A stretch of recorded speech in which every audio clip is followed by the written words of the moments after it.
আপোনালোকে যে এতিয়ালৈকে ৰেলীটো আৰম্ভ কৰা নাই, কি কাৰণ? হয়, কোকৰাঝাৰ জিলা প্ৰশাসনে আমি গম পাইছো যে আমাক ডিসি অফিসত পাৰমিশন এপ্লিকেশন দিছিল, কিন্তু আমাক কোকৰাঝাৰ জিলা ডিসি বা এসপি পারমিশন নিদিয়ে কেন আমাক প্রশাসনে রখাই আছে। আর আমি হত কমাদিবাসী ছাত্র সন্থা আজি আমি ইয়ার পরে যামে আমার গণতান্ত্রিক আন্দোলন হয়, এরেস্ট করো, গুলি মারো, আমি চুপচাপ বহি না থাকিম।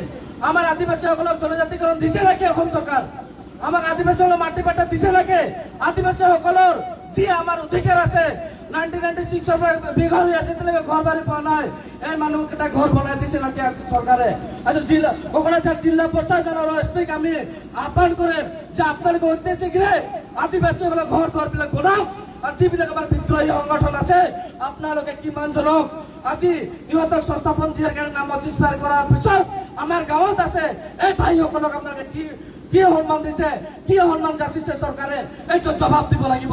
অন্যথা সদৌ সমাজবাদী ছাত্ৰ সন্থা আজি ইয়াতে অসমৰ মুখ্যমন্ত্ৰী পত্ৰিকাৰ দাগ কৰিম, কালা পতাকা আমি য'ত মুখ্যমন্ত্ৰী আছে তাতে আমি যাবৰ কাৰণে ৰাজ্যক আহ্বান কৰিম। जितना आसाम के आदिवासी आशा के प्रशासनिक भाव बाधा देवा আছে, এই प्रशासनिक बाधा কোনো দিন আপনি কেন सकते पारे। गोटा आसाम में हमने आसाम बांध देवे के हमने आज इतन तले पाए गाड़ी से हमने के रिलीज करे और पोस्टर मारे নাই দেবাই হলে এই হতো কমাদিবাসী ছাত্রতা হুকিয়া দিছ অসম সরকারক আপনার প্রশাসন পুলিশে আমার আদিবাসী আন্দোলন আদিবাসী ধ্বংস করার অধিকার নয়।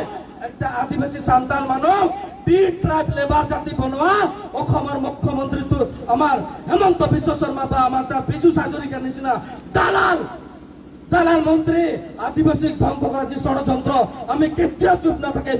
এনেকুৱা আদিবাসী সকলক নাম লেবাৰ জাতি বনাই মাৰাত গৈ আমাক গুলি মাৰি হত্যা কৰাটো ভাল বুলি আমি ভাবো। হয় নে নহয়?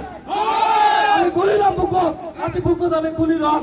আজি যে হবা যে পরিস্থিতি পাবো প্রশাসনক বাধা দিলেও আমি এই আন্দোলন স্থগিত নহব, আমি আন্দোলন কৰিমে। আৰু এটা কথা, আপোনালোকে যে বাৰম্বাৰ আন্দোলন কৰি আছে, আপোনালোকৰ সংগঠনক অসমৰ মুখ্যমন্ত্ৰী ডাঙৰীয়াই আলোচনাত মাতিছে নে নাই? আজিলৈকে আমি 2016 পৰা দুটা বা তিনটাহে আলোচনা মাতিছে।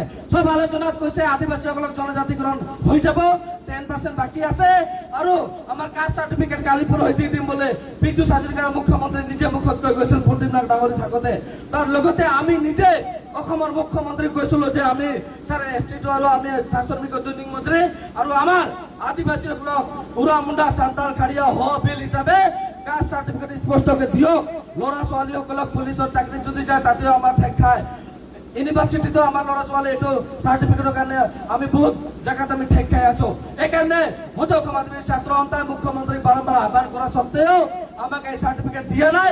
এইকাৰণে আজি হতো সমাজবাদী ছাত্ৰ সন্থা মুখ্যমন্ত্ৰী য'তে গৈ আছে আমি তাতে গৈ আছো আৰু ৰিলিটো কৰি আছো যে আমাৰ আদিবাসীসকলক কিমান দিন প্ৰাৰ্থনা কৰিব, কিমান দিন বঞ্চিত কৰি ৰাখিব, এই হতো সমাজবাদী ছাত্ৰ সন্থাৰ প্ৰশ্ন। আমাৰ আদিবাসীসকলৰ যদি দাবীসমূহ চৰকাৰে পূৰণ নকৰে বিটিআৰ ইলেকশ্যনত কি ভূমিকা ল'ব? বিটিআর ইলেকশনত চিধা বিজেপি বাই বাই টাটা। কারণ আমার বিজেপি সরকার যতে যাব নেতাসকল আজি আমাক ইয়াত বন্ধ কৰিছে আদিবাসী গাঁও ভূঞে ভোট খুজিব যাতে আজি ইয়াত প্ৰশাসনে আমাক আটকাব পাৰে। আদিবাসী গাঁৱত যেতিয়া ভোট খুজিব যাব আমাৰ যিবিলাক বিজেপি নেতা ধুতি গলিবৰ কাৰণে আহ্বান কৰি আছো, ধুতি গলিবৰ কাৰণে আহ্বান কৰিছো। আৰু জন আদিবাসী নেতা বিজেপি ঝাণ্ডা লৈ যায় আদিবাসী গাঁৱত তাক আমি বিচাৰ কৰিবৰ কাৰণে আহ্বান কৰিছো।